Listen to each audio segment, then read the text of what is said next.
Hey everybody, I'm Scott Wikle. You're listening to My Kind of Country. Thanks for joining us on a Monday night. Very happy to have my special guest. Man, she has got fans all over the world, and I'm talking like hundreds of thousands of fans. It is absolutely amazing. Every time she does a Facebook Live thing, everybody all over the world's tuned in, and I really am very excited to have her on the show tonight. And she's got a brand new single we're going to talk about and play for you, and some other great things coming up. It's my honor to welcome Ashley Wineland to My Kind of Country. Ashley, how are you tonight?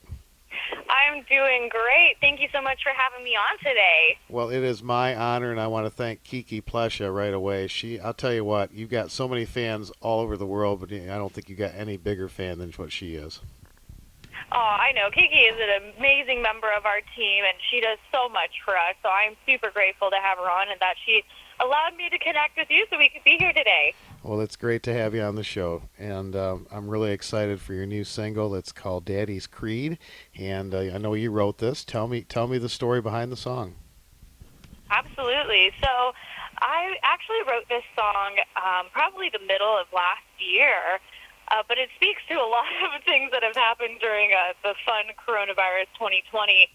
I was going through a really rough time in my life, and I was feeling the weight of the world on my shoulders. And I had a moment one day. I was sitting out in my studio room playing around on my guitar, and I just thought to myself, goodness, like, how am I going to handle all these things that are happening? How am I going to get rid of this burden? And I kind of had this overflowing thought just, like, come out where it was like, you're strong. You can do whatever it is that you need to do to get out of this situation. You always have the power to make yourself and the things around you better. Like, you have everything in your arsenal and so many people who love you and support you. Like, you can do it. And when I was thinking about that and all the different aspects of things I could do to get out of a rough situation like I was in, I thought to myself, where did that come from? That seems to just like come out of nowhere, right? But it didn't come out of nowhere.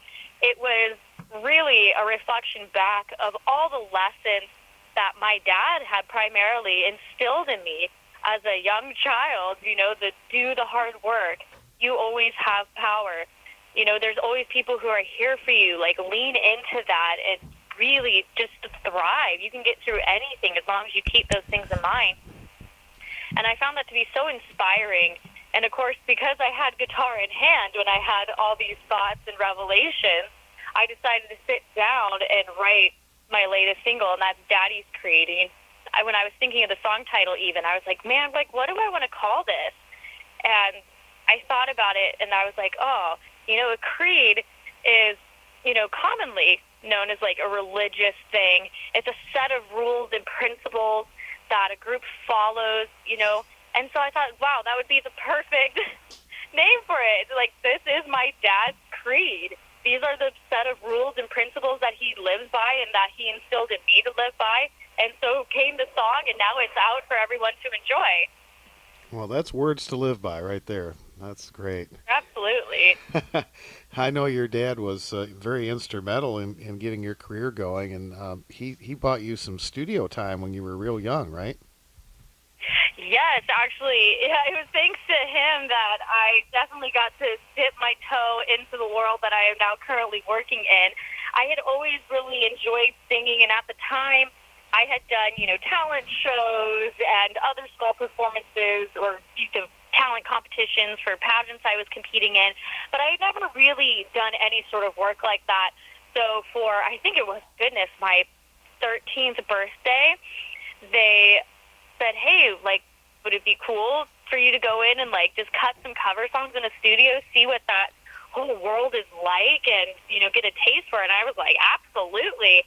And, of course, you could say then is when I caught the bug working in the studio and just that sort of experience of, like, wow, this is a really critical part of the process of being an artist that I just absolutely adored. And I think that was really when it cemented in as, like, I want to do work in here. I want to make my own songs and record my songs in a studio like this and put them out for fans. It was such a good learning experience to really get into the world, like I said, that we're in now. Well, it sounds like it really focused you in on what you wanted to do and kind of gave you a clear path, and it certainly has led in some wonderful directions for you. the whole thing with CMT, official CMT artist. And I'm so impressed with your fan base. You call them the Winelanders, and I mean, you got people all over the world, and they're fanatical about your music. Every time you're on a Facebook thing or whatever, I mean, they're just right there, and I think that is so cool. I am so grateful, especially over the last year. So we've really gotten to grow, not just as a community here in the United States, but also all around the world. And when I say all around the world, I mean all around the world. Yeah. People tuning in from like Ecuador and Guatemala all the way to the Philippines and Vietnam and India and the UK. Like, it's really vast and broad. But I've always said from day one of starting to do those live broadcasts that the really special thing about them and just social media in general is we can create a place on the internet where people from all walks of life, all backgrounds, races, it doesn't matter. We create a place where they can come and be happy and spend time not just hanging out with me, but hanging out with other people from all over the world who share a mutual love of country music. Absolutely. It's a great connection too. They can, people can really, almost connect one-on-one with an artist. And, what a great thing to be able to sit in your office or living room or wherever you've got your computer or phone or whatever, and have your music come right to them like that. I think that's so cool. Yeah, absolutely. No, it's been really wonderful, and I couldn't think of a better opportunity over the years that I've been given to really connect with people all over. Back in the back in the good old days, right? You would have to tour to touch people like that. But as you said, now we're in an era where I can connect at any time, at anywhere, really, as long as there's a strong enough connection to people not just around me, but to all over the world. So it's been really, really nice to curate that audience, to build that community, to establish those connections with them. And I knew it was something really special when I started seeing people in the comment sections, not even leaving comments for me. They were leaving comments to each other, making friends, asking them how they were doing, and that just makes my day. That's what I really want, is to just create a happy, positive community of country music lovers who can appreciate the work that I do and who can appreciate one another. Yeah, we need that right now. There's so much negative stuff going on. And I think it's how you choose to use it. Facebook has always been a very, very valuable tool for what I do with my radio show. And if you use it the right way, I think it, like you said, it can really touch people all over the world, and it can be a very positive thing. And I love what you're doing with that. I think that's so great. Thank you so much. I appreciate that. Well, I want to talk about your recordings a little bit more. Your debut CD was Family Business, and then your next album, Simple Life, you had a huge song off of that album called No Prince Charming. Yes. Oh, my goodness. There was actually quite a few songs off of the Simple Life album that really got to see some really good days in the sun. No Prince Charming was a really great single. When we released that one, it hit #2 on the iTunes chart. The music video had thousands of views, and that was really like my very first big single that I had pushed out the gate, and that really got everything jumping and going. And then after that, I released my single She's Gone, and that was even a better response than No Prince Charming. The music video, especially on Facebook, has almost over 800,000 views, and it's my most streamed song on Spotify. People just really love that. And the songs that came off of Simple Life, of course, the title song as well, came after that. And now, here I am working on a new project. As I said, Daddy's Creed is the first single off of this. There's so many more songs that are coming everyone's way in 2021. Well, that's great. I know you're recording right now. The album is called "I'm Gonna Ride," and I don't want to give it all away, but what can you, what kind of tidbits can you give me as far as what we're looking forward to on this album? All right. Well, so from what I can tell you currently, yes, the title of the album is called "I'm Gonna Ride." The whole album really has a common theme of self-discovery, self-empowerment. All the songs that I wrote on the album were really in a time of my life where I was doing a lot of that, a lot of soul searching, figuring out, who I am, what I wanted, what sort of power did I have within myself, how can I make myself better and strive forward. But apart from that, there's also some really fun songs on there, too, that kind of talk about some interesting scenarios that I've been through in life that I think people will really enjoy. They're really upbeat, fun tunes. I hope people can dance along to them. That's what they're intended for. And there is a very serious power ballad that is going to be on the album as well that's very near and dear to my heart, a lot of personal connection. So I'm very excited for that one to come out next year as well as a single and talk about more of the story behind that, because I think, especially that song, I think it will connect with a lot of people. Now, are all the songs on this album all ones that you've written? Yes, the whole album is written by yours truly. A couple of the songs I had some help with from some songwriters I love to work with, one of them being Brian Cuban, and then another one actually being a common face that people might see on my Friday Live broadcast, Nick Sanderson, my drummer. He helped me compose a couple of the tracks on the album as well. Oh, that's great.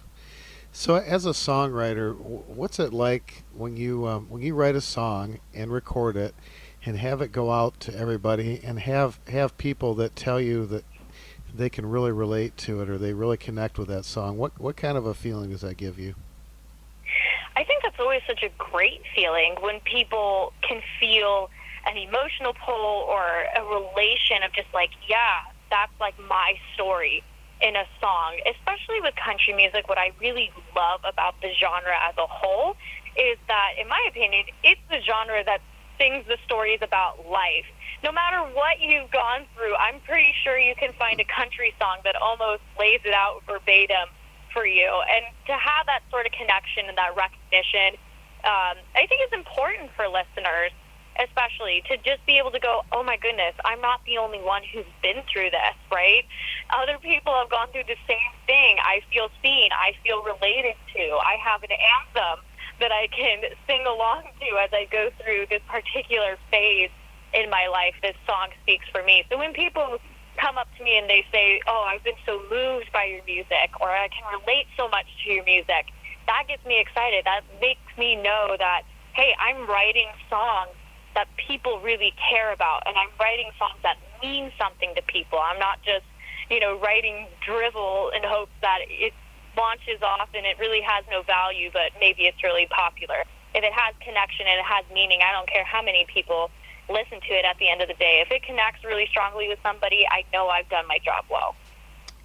So, as on the other side of that, who are some artists that did that for you? Maybe rather their songwriting, the song itself, or maybe their stage presence. Who are some people that really stand out for you as an influence? Oh, goodness. There's a multitude of artists that just have songs that I really have connected to over the years. As far as modern artists go, Miranda Lambert, the Carrie Underwoods of the world have always had songs that I've connected to. But especially now, as years go by, I definitely find myself listening to way more older country music. I grew up on it, but especially, like I said, as you go through life and you have experiences, there's nothing quite like some classic traditional country music that really speaks to those moments in your life. So songs by Susie Boggess and Pam Tillis and all those amazing women in country music, I find myself listening to those songs and relating to them and just being like, yes, like this is it. They're singing about me. There's, like I said, there's a list that could go on forever of those artists, but those are just a couple to name a few. Yeah, those are good ones. Those are good influences to have right there, no doubt about it. Well, AshleyWineland.com is the website. We'll have that information on our Facebook page, and make sure you hook up with her on Facebook as well. And, of course, her music's available on Amazon, iTunes, Spotify, all the usual suspects. A great cover story in a issue of Ion Indie Magazine. You can go back and read that. I highly encourage that as well. And, again, our good friend Kiki Plesha. That's such a great magazine. I'm so honored to be part of that. Yeah, no, who doesn't love Ion? And if you haven't checked out Ion Indie, definitely do. Amazing worldwide publication that features so many incredible independent artists. They cover big names too, but the primary focus is on independent artists, hence Ion Indie. So we appreciate the love and support. I appreciate you letting me be here today and talking to you and everyone else who's listening right now. talking about my music and what's coming up for 2021. Well, it's been a pleasure having you on the show. I wish you the best. Have a great holiday season. And we're going to play Daddy's Creed for everybody right now. And again, it's AshleyWineland.com. And make sure you check out her music, folks. Ashley, thank you so much for being on My Kind of Country. Thank you so much for having me here today.